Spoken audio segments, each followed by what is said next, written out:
Vamos a ver en este vídeo el inicio de la construcción de una tabla dinámica. Como ya sabemos, una tabla dinámica debe basarse en una tabla origen de datos, que es precisamente la que tenemos en pantalla. Ahora bien, ese inicio de la construcción de nuestra tabla dinámica lo podemos hacer de dos formas, o bien partiendo de la tabla origen de datos y después diciendo dónde queremos colocar nuestra tabla dinámica, o bien nos situamos en la hoja donde queremos que esté nuestra tabla dinámica y decimos a Excel dónde está la tabla origen de datos. Cualquiera de los dos métodos tiene el mismo resultado. Por lo tanto, lo que tenemos que tener claro, en primer lugar, es dónde nos vamos a situar. Vamos a hacer una muestra de cada uno de los métodos. El primero de ellos va a ser partiendo de la tabla de origen, vamos a decir a Excel dónde está nuestra hoja objetivo. Esto es una tabla de Excel, es precisamente la tabla origen, como decíamos anteriormente. Nos vamos a situar en cualquier celda de esta tabla origen. Y ahora, desde la ficha Insertar, hacemos clic en Tabla dinámica. Aquí a la izquierda vemos el comando.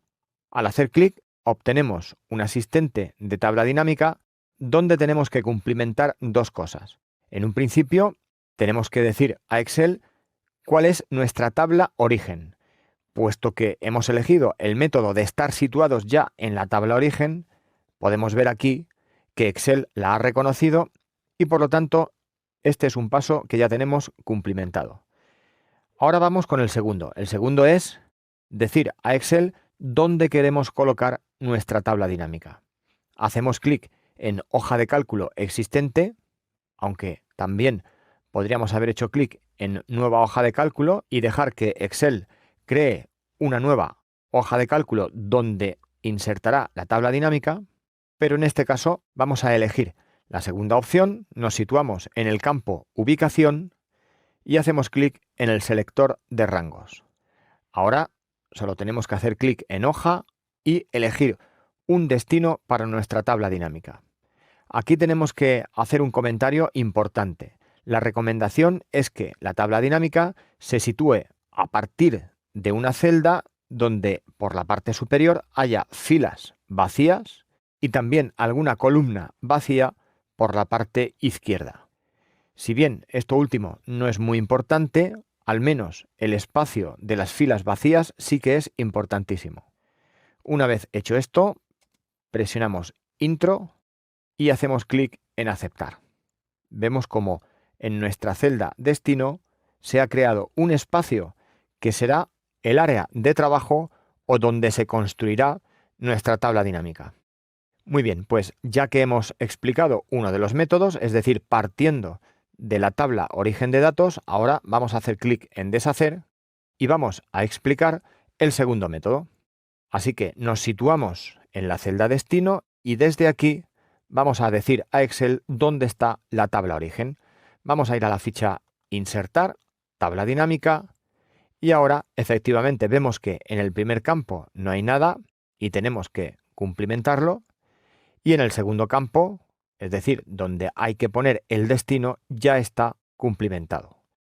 Bien, pues vamos a decir dónde está nuestra tabla origen. Hacemos clic en el selector de rangos y ahora clic en tabla origen y seleccionamos toda la tabla.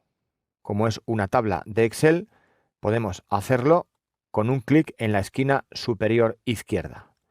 Vemos que ya tenemos en el campo la palabra tabla 1, que precisamente es el nombre de la tabla de Excel. Presionamos Intro y después Aceptar. Y hemos llegado a la misma situación que antes, es decir, a nuestra área de trabajo de la tabla dinámica.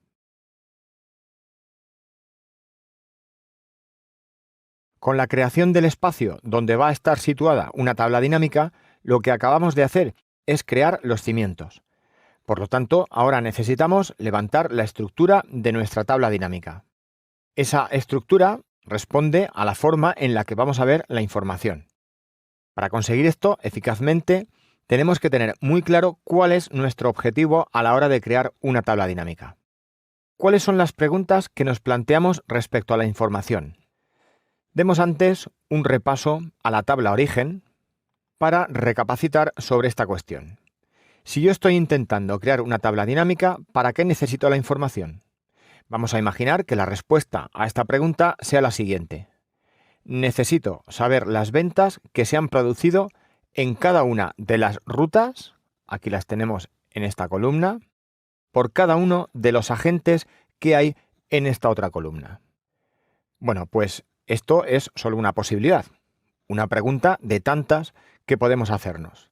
Así que es muy importante repetirla y concienciarnos muy bien de esa pregunta. Insistimos, ¿cuántas ventas, es decir, en la columna importe, se han realizado en cada una de las rutas que aparecen en esta columna por cada uno de estos comerciales?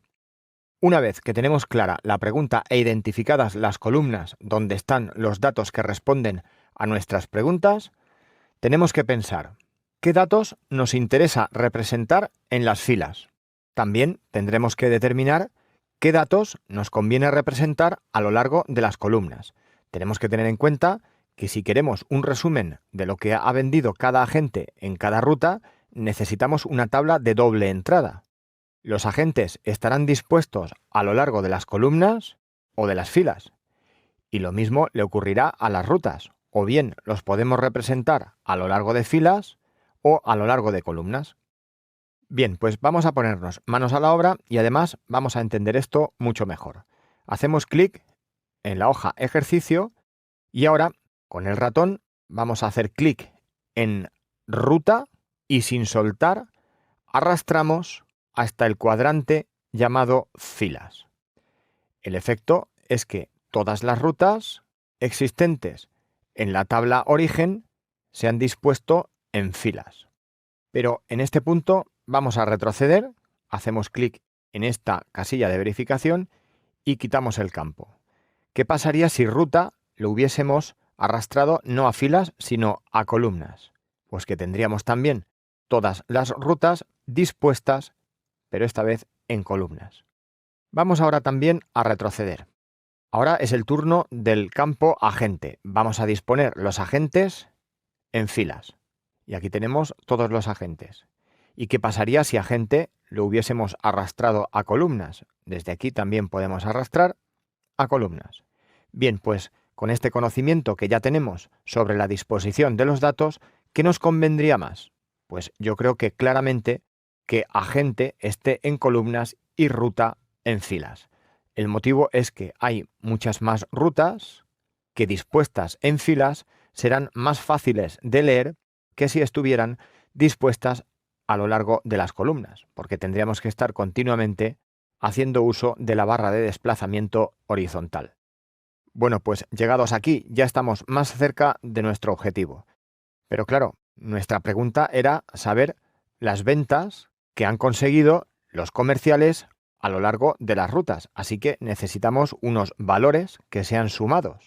Esos valores no será difícil imaginar que son los que están en el campo importe. Por lo tanto, el campo importe, hacemos clic con el ratón y sin soltar lo arrastramos al cuadrante valores. Y una vez hecho esto, vemos cómo se actualizan los datos y ya tenemos esas ventas y por lo tanto tenemos la respuesta a nuestra pregunta. A partir de aquí tendremos que aprender muchas más cosas sobre las tablas dinámicas, pero al menos esto es la base. Por ejemplo, también tenemos que aprender que al situarnos sobre la tabla dinámica, vemos que hemos seleccionado cualquiera de las celdas, a la derecha aparece un panel o lista de campos.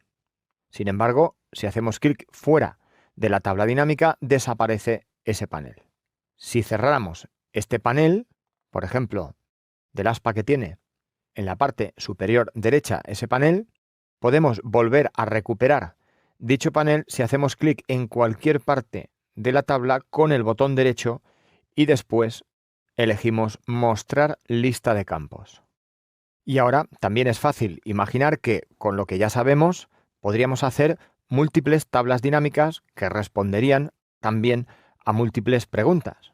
Por ejemplo, en vez de esta información, podríamos cambiar el campo ruta por el campo cliente, que si lo arrastramos a filas, este sería el nuevo resultado. es decir, una tabla dinámica que nos diría las ventas que ha hecho cada uno de los comerciales a cada uno de los clientes. También comentar que una tabla dinámica no tiene por qué ser de doble entrada, es decir, podemos prescindir, por ejemplo, de las columnas. Tan solo tendríamos que hacer clic en la etiqueta que hemos arrastrado a columnas y ahora volver a arrastrarla pero fuera de ese cuadrante. Vemos cómo la tabla se ha simplificado. Y para terminar ya este vídeo, comentar que el panel que aparece en la parte derecha de la pantalla lo podemos personalizar desde este botón, herramientas, y por ejemplo, hacer que tenga otro aspecto como este. Si lo preferimos y nos parece más cómodo, podemos optar por él.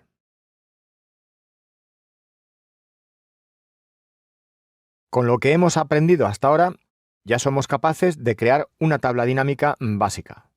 Pero si hacemos clic en cualquier parte de esta tabla dinámica y echamos un vistazo a la lista de campos, veremos que hay un cuadrante que aún no hemos utilizado. Es el cuadrante filtros.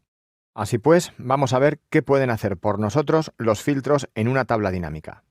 Vamos a imaginar que necesitamos filtrar la información de toda esta tabla dinámica por rutas. Es decir, que se muestre la información de lo que ha vendido cada comercial a cada cliente, pero solo en determinadas rutas. Así que vamos a arrastrar el campo ruta al cuadrante filtros. Y ahora es sencillo de adivinar lo que ha ocurrido. Vemos que en la parte superior de la tabla dinámica aparece un autofiltro donde podemos seleccionar la ruta por la que se filtrará esa tabla dinámica. También podemos hacer clic en seleccionar varios elementos y tendremos unas casillas de verificación para poder seleccionar una o varias de las rutas. También comentar sobre el cuadro que emerge a partir del autofiltro, que podemos extenderlo desde aquí para ver más cantidad de ítems. Vamos también a probar con otros filtros distintos y este sería el resultado. Por supuesto, si hacemos clic en todas, vemos como todos los ítems han quedado seleccionados. También podemos incluir más de un filtro, es decir, si queremos que artículo sea otro campo por el que podamos filtrar, nada más que tenemos que arrastrarlo también a filtros.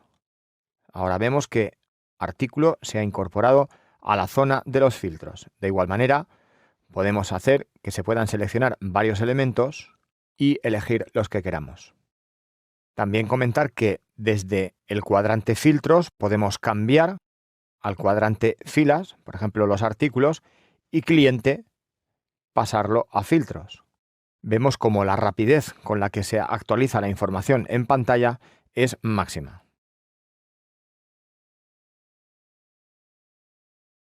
Vamos a ir avanzando en nuestro aprendizaje para controlar totalmente la creación de tablas dinámicas. Lo siguiente que necesitamos conocer es la creación de jerarquías, porque hasta el momento, en columnas, solo conocemos la posibilidad de que haya un campo, y en filas igual. Pero esto no es así. Podemos hacer que, por ejemplo, en las filas haya más de un campo y por lo tanto se cree una jerarquía.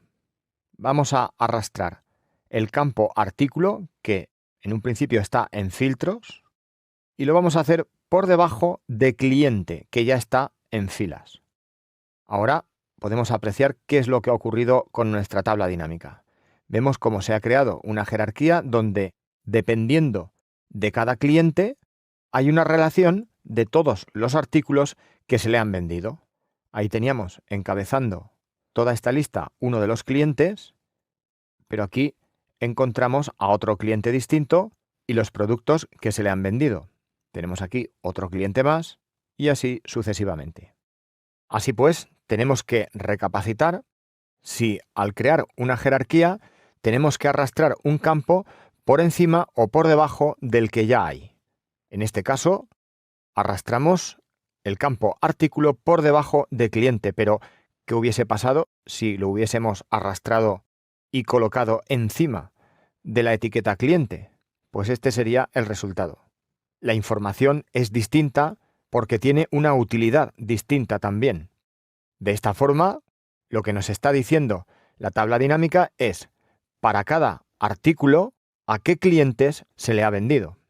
Saber a qué clientes se le vende un vino determinado nos da una idea de la aceptación general entre el conjunto de nuestros clientes que tiene ese producto. Sin embargo, la otra modalidad, es decir, cliente por encima de artículo, nos diría si a un determinado cliente le gusta comprar más o menos variedad de vinos. Y ahora, para ir finalizando, también comentaremos que no solo es posible crear jerarquías con dos campos. Era de esperar, por otro lado, que pudiéramos incorporar alguno más. Por ejemplo, aquí tenemos el campo ruta, que vamos a incorporarlo al cuadrante filas y en este caso lo vamos a hacer por encima de la etiqueta cliente. Y el resultado es intuitivo y fácil de entender. Ahora tenemos las ventas por cada una de las rutas y dentro de cada una de ellas los clientes a los que se le ha vendido y dentro de cada cliente los artículos comprados por el mismo. También podemos apreciar que cuando hay una jerarquía algo extensa como esta, con tres campos, al final la tabla se hace más difícil de entender y de manejar. Para eso tenemos la opción de hacer clic con el botón derecho en un encabezado de jerarquía, por ejemplo así, y utilizar el comando expandir o contraer. En este caso queríamos decir que hay en el submenú que aparece una opción que es contraer todo el campo. Ahora vemos cómo la tabla es mucho más manejable y entendible. Si queremos detalles sobre una de las partes, pues hacemos clic en el botoncito que aparece en cada encabezado de jerarquía y ahora se extiende. También podemos hacer lo propio con los encabezados de jerarquía de segundo orden. Por ejemplo, así.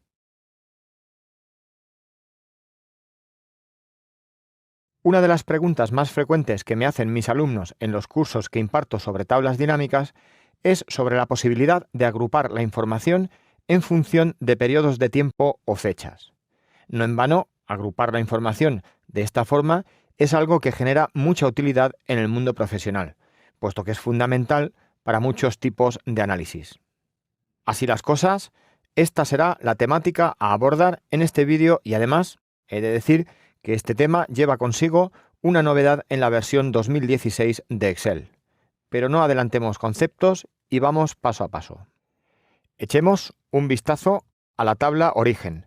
Vemos como el primero de sus campos es el campo fecha y para cada registro hay una fecha asignada. Pero hasta el momento, toda la información que hemos combinado no tenía en ningún momento el componente fecha. Así que es muy probable que nos pueda hacer falta saber toda esta información, pero agrupada por periodos de tiempo.